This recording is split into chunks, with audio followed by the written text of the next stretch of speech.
할렐루야. 좋으신 주님을 찬양합니다. 우리 함께 영상을 함께 하시는 모든 분들을 주님의 이름으로 환영하고 축복합니다. 우리 함께 오늘의 말씀을 들을 때 성령님께서 우리를 깨워주셔서 오늘 하루도 주의 말씀으로 살아갈 수 있는 능력이 있기를 주님의 이름으로 축복합니다. 우리 그런 기대와 소망을 가지고 함께 읽으신 예레미야서 49장의 말씀 1절부터 22절까지의 말씀을 함께 나누도록 하겠습니다. 사람들은 자기가 좀 더 높은 자리, 그리고 높은 그 자리들을 가게 될수록 더 풍족한 삶을 살수록 그 누려지는 가운데서 얻어지는 강한 힘을 소유하면요, 자연스럽게 그 몸에 교만이라는 것들이 찾아옵니다. 그리고 그것은요, 사람으로 하여금 소위 눈에 뵈는 것이 없게 만들어 버립니다. 악을 행하는 것을 넘어 하나님까지도 업신여기기까지도 하게 하죠. 이것을 다르게 말하면 그가 선 자리, 가진 것들로 하여금 그의 눈이 가리워졌다라고 표현할 수 있습니다. 교만에 빠진 자들은 여타의 죄악에 대해서도 쉽게 생각합니다. 그래서 갈수록 행동이 악화돼서 그 삶이 완전 타락으로 가게 만드는 것이 바로 교만이죠. 이러한 삶을 사는 사람들에게 심판이 내려지는 것과 그 심판을 피할 수 없다라는 것을 성경은 누누이 누차해서 이야기하고 있죠. 성경의 다른 어떤 죄악보다 이 교만을 그토록 경계하고 중하게 여기는 것이 바로 이런 이유입니다. 이 교만에 대한 경계는요, 사람들과 하나님 앞에서 결코 가지지 말아야 할 삶의 자세임을 거듭 강조해도 지나치지 않은 주제입니다. 우리는 어디에서 어떤 자리에 섰다 해도, 우리가 아무리 많은 것을 소유했다 해도 지극히 높으시며 모든 것에 풍성하신 하나님 앞에 우리의 자신을 낮추고 겸손한 자세를 갖추어야 합니다. 하나님 말씀 앞에 날마다 우리를 비추어 보고 그의 거룩하심 앞에 우리를 세울 때 우리는 하나님 안에서 주님이 어떤 분이신가를 알게 되고, 또 그 주님을 알게 됨으로 인해서 내가 어떤 존재인가를 확실하게 알게 됩니다. 하나님은 창조주이십니다. 절대자이시고 영원하신 분입니다. 우리가 얼마나 미약하고 제한적이고 그런 존재인지를 아는 것, 주님이 어떤 존재를 아는 것, 그리고 내가 어떤 존재인지를 아는 것, 그것을 보는 것이 영적인 눈인데, 그 영적인 눈을 가지고 오늘 하루도 사시길 바랍니다. 그 눈을 가지고 우리 함께 오늘 본문의 말씀을 함께 자세히 나누도록 하겠습니다. 예레미야 46장부터 51장까지는 이방의 나라에 대한 심판의 말씀들이 계속 나오고 있습니다. 애굽부터 시작해서 여러 나라가 쭉쭉 나오는데, 오늘 본문 49장 1절에서 22절은 그 중에서 네 번째와 다섯 번째 나라인 암몬과 에돔에 대해서 이야기하고 있습니다. 하나님이 그 나라에 대해서 심판하고 계시는데, 하나님의 모든 심판에는 분명한 이유가 있습니다. 그리고 그 이유에는 하나님이 합당하신 이유를 계속적으로 말씀해 주시고 돌이킬 수 있는 시간을 계속 벌어주고 계시죠. 오늘 본문의 암몬과 에돔이 어떤 심판을 받게 되는지 본문을 통해서 깊게 묵상해 보아야 합니다. 우리 1절부터 6절의 말씀은요, 암몬에 대한 말씀인데, 우리 1절의 말씀을 한번 같이 다시 읽어보겠습니다. 1절입니다. 시작. 암몬 자손에 대한 말씀이라. 여호와께서 이와 같이 말씀하시되 이스라엘이 자식이 없느냐, 상속자가 없느냐, 말감이 갓을 점령하며 그 백성이 그 성읍들에 사는 것은 어찌 됨이냐.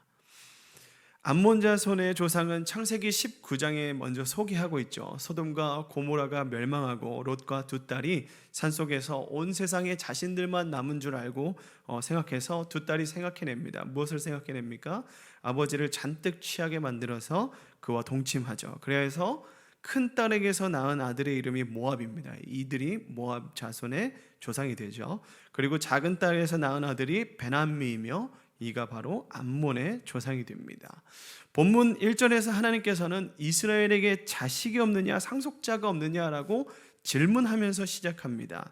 이스라엘의 자식과 상속자가 없느냐라는 이 질문에는 두 가지 의미가 포함이 되어 있는데, 먼저는 하나님께서 이스라엘에게 유업으로 주신 갓을 자녀와 상속자들에게 물려주어야 되는데, 그것을 암몬이 빼앗은 암몬에게 빼앗긴 그 사실을 가지고 이스라엘을 책망하는 것입니다.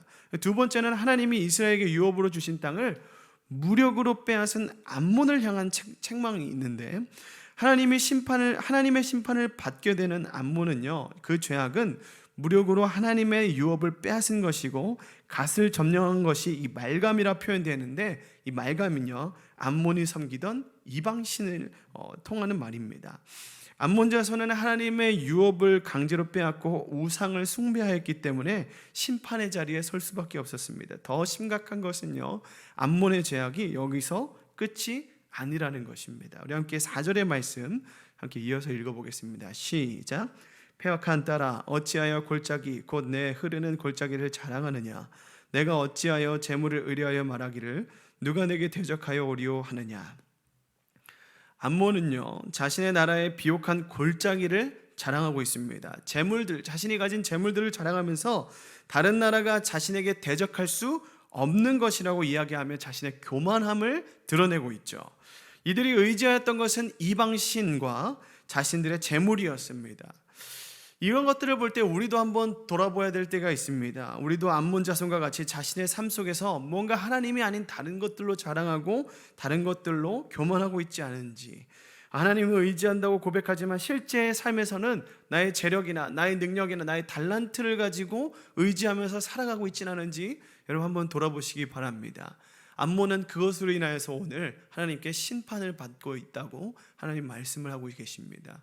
여러분들, 우리가 이 교만을 경계해야 될 것입니다. 암몬을 보면서 또 많은 나라들을 보면서 하나님께 가장 질책받고 심판받는 이유가 바로 이 교만인데, 오늘 이 암몬은 이방신과 재물을 의지하는 이 암몬의 모습을 보이는데요, 우리 함께 다시 한 번 더 5절과 6절의 말씀을 이어서 읽어보겠습니다. 5절과 6절의 말씀입니다. 시작. 주 만군의 여호와의 말씀이니라. 보라, 내가 두려움을 내 사방에서 내게 오게 하리니 너희 각 사람이 앞으로 쫓겨날 것이요 도망하는 자들을 모을 자가 없으리라. 그러나 그 후에 내가 암몬 자손의 포로를 돌아가게 하리라. 여호와의 말씀이니라. 여호와께서는 암몬 자손에게 사방에서 두려움이 임하도록 하셨습니다. 교만에 가득 차 있던 암몬은 하나님께서 주신 이 두려움으로 인해서 어떠한 저항도 하지 못하고 허둥지둥 애통하다가 결국 포로로 끌려가게 될 것이라 말하고 있습니다.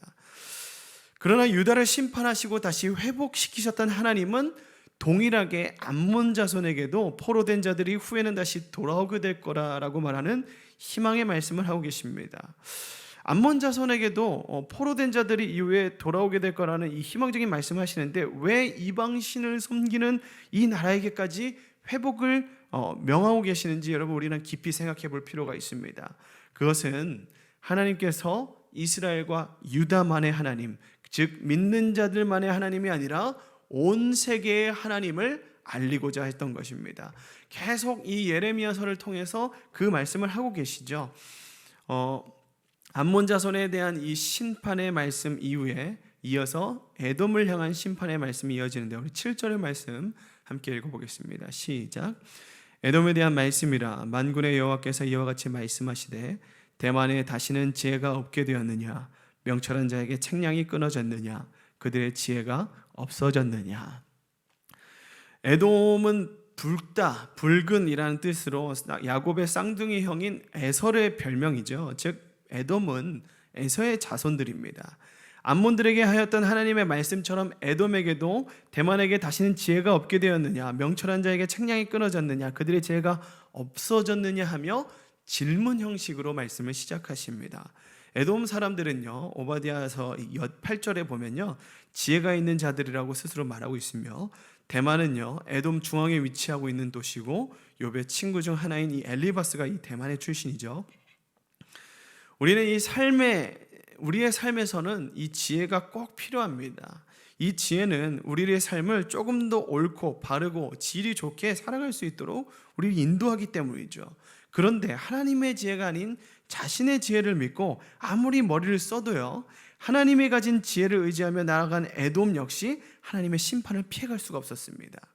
하나님께서는 스스로 지혜를 의지하는 에돔에게 철저한 심판이 임할 것이라는 상징적인 말씀을 하고 계신데, 9절과 10절을 함께 이어서 읽어보겠습니다. 시작.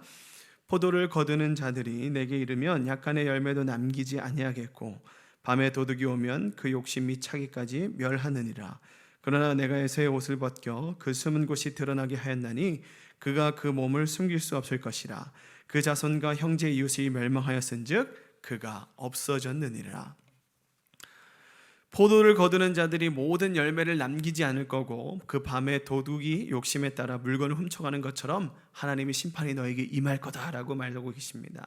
그들의 교만과 지혜는요 발가벗겨져서 숨을 곳이 없게 드러나며 그 주변의 모든 나라가 멸망하고 심판을 받은 것처럼 그들 역시 심판을 피할 수 없음을 상징적으로 이야기하고 계시는 것입니다.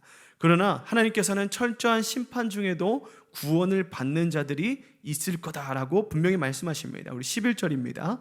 함께 읽어보겠습니다. 시작. 내 고아들을 버려도 내가 그들을 살리리라. 내 과부들은 나를 의지할 것이니라.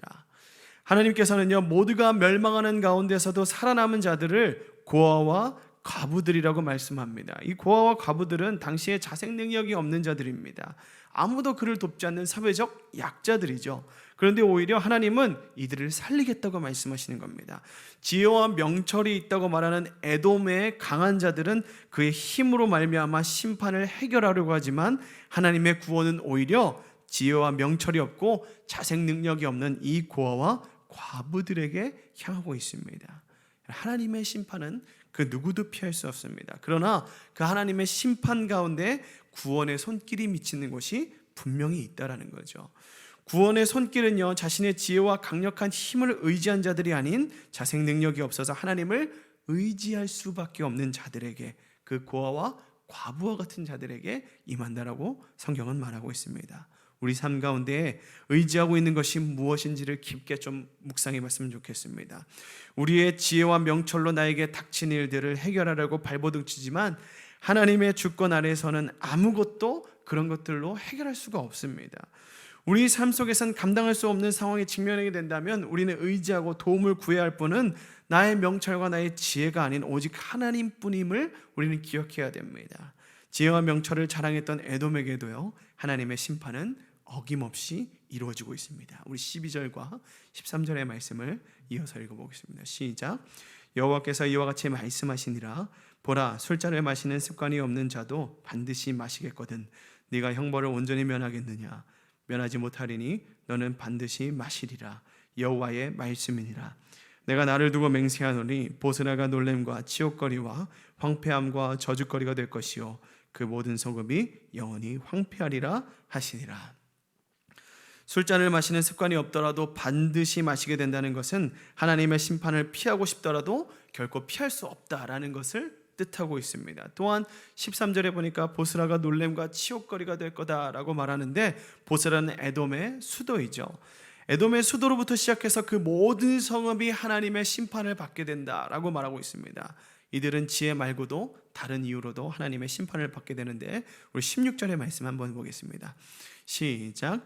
바위 틈에 살며 산 꼭대기를 점령한 자여 스스로 높은 누려온 자인 줄로 여김과 내 마음의 교만이 너를 속였도다. 내가 독수리같이 보금자리를 높은 데에 있을지라도 내가 그리로부터 너를 끌어내리라. 이는 여호와의 말씀이니라.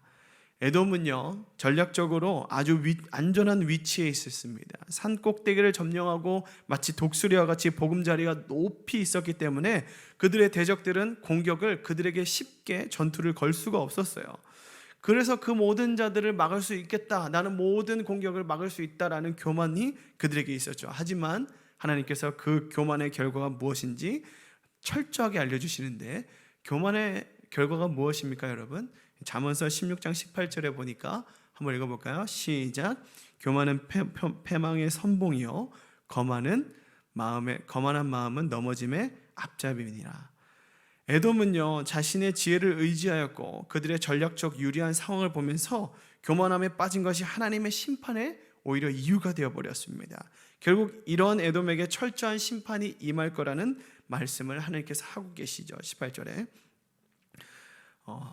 하나님께서 에돔을 소돔과 고모라가 멸망한 것 같이 이들에게도 반드시 심판이 임할 거라고 말씀하고 계십니다. 우리 삶 가운데도 하나님의 심판이 언제 임할지 모릅니다. 그렇기에 우리는 하나님의 말씀이 임하실 때 그것을 분별할 수 있는 능력이, 분별할 수 있는 눈이, 영안이 반드시 필요합니다. 하나님께서 우리에게 어떤 주중 말씀, 그리고 수요 말씀, 금요 말씀, 주일 말씀을 통해서 계속 말씀을 통해서 하나님의 뜻을 일깨워 주지만 그것을 우리가 올바로 분별하지 못하면 우리에게 분명히 심판이 임하는 거예요. 또한 성경 말씀뿐만 아니라 우리에게 환경과 상황을 통하여서 알려주시는 그 하나님의 뜻이 있음을 분명히 깨닫고 그 뜻대로 분별하기 위해서 우리 삶 속에 하나님의 말씀을 늘 순종하고 우리 하나님의 말씀의 뜻을 분별하기 위해서 우리는 날마다 깨어 있어야 된다는 거죠. 근래 우리는 말씀 읽기를 계속 하고 있습니다. 5월 달에 우리 가정의 달에 하나님의 말씀을 읽자고 해서 사복음서를 계속 읽고 있는데요. 그 말씀 앞에 우리가 들음으로 인해서 아무런 생각 없이 듣기만 해도요, 여러분, 우리의 영은 그 말씀에 반응하게 되어 있습니다. 여러분들에게 권해드리는 이 말씀 읽기에, 이 성경 읽기에 대해서는요, 여러분 걸음이 없이 계속적으로 참여하시기 바랍니다. 이것들이 한 주, 두 주, 하루 이틀, 1시간, 2시간이 쌓여갈수록 내 영혼이 점점 하나님 말씀에 비춰지는 거예요. 나도 모르게. 그러면서 그 상황 가운데 나도 모르게 하나님의 말씀에 비춰지면서 이것이 옳은가 그른가가 판단이 되어지는 것입니다. 여러분들이 이 영적인 심판, 영적인 하나님의 심판 앞에 서기 전에 우리가 이 심판을 분별할 수 있는 상황과 환경과 능력이 분별되어지는 영안이 여러분들에게 깨어지기를 주님의 이름으로 축복합니다. 여러분, 오늘 본문에서 심판을 당하게 된 암몬과 모압 보십시오. 이 모두는요, 이스라엘의 뿌리를 두고 있는 자들입니다. 이들은요, 하나님의 이름을 처음 듣는 자들이 아니에요. 암몬과 모압은 하나님의 존재를 이미 알고 있었으며 하나님은 심판하기 전까지 충분히 인내하셨고 돌아올 기회를 충분히 주셨습니다. 그러나 모압과 암몬은 지속적으로 이방 신들을 섬기면서 자신들의 지혜와 자신들의 힘과 자신들의 전략적 위치를 자랑하며 교만했습니다. 두 민족에게 하나님의 말씀을 분별할 수 있는 능력이 필요했지만 그들은 세속적인 틀 안에서 자신의 지혜와 힘만 의지했던 거죠. 그렇기 때문에 하나님의 말씀이 선포될 때 그것을 분별하는 능력이 없었던 것입니다. 오늘 여러분들이 말씀 가운데 거하고 기도하고 또한 세상에 나아갔을 때 그 하나님의 말씀과 상황, 하나님이 주시는 그 상황들을 영적으로 올바로 분별하며 가정과 삶 가운데서 그 모든 삶의 자리에서 진리와 생명의 틀로 하나님께 지어져 가시는 귀한 역사가 있기를 주님의 이름으로 축복합니다. 우리 함께 기도하시겠습니다. 함께 기도하실 때 하나님께서는 우리에게 계속적으로 말씀하고 계십니다. 선지자들을 통해서 계속 말씀하시는 게 무엇입니까? 내게로 돌아오라는 것입니다. 네가 가진 힘과 네가 가진 지혜를 의지하지 말고 그 지혜와 힘의 원천인 나에게로 돌아와서 영생을 맛보라고 말씀하고 계세요. 우리가 지금 당장 앞에 보이는 것보다 더 가중한 것들, 귀중한 것들, 그리고 더 소중한 것들, 그리고 더 값진 것들이 우리 주님 안에 있다고 계속 말씀하고 계십니다. 오늘 기도하실 때 하나님, 내가 그 하나님 앞으로 가서 예수 그리스도의 놀라운 능력 안에 거하기 원합니다. 말씀 앞에 거하기 원합니다. 나를 주님 앞에 비추게 하시고 놀라운 은혜로 나를 새롭게 해 주시옵소서. 또한 우리 담임 목사를 위해서 계속 기도해 주시고 우리 교회를 위해서 계속 기도해 주시고 여러분 가지고 나온 기도 제목을 붙들고 우리 주님의 이름으로 한번 부르짖고 기도하며 나가겠습니다. 부르짖습니다. 주여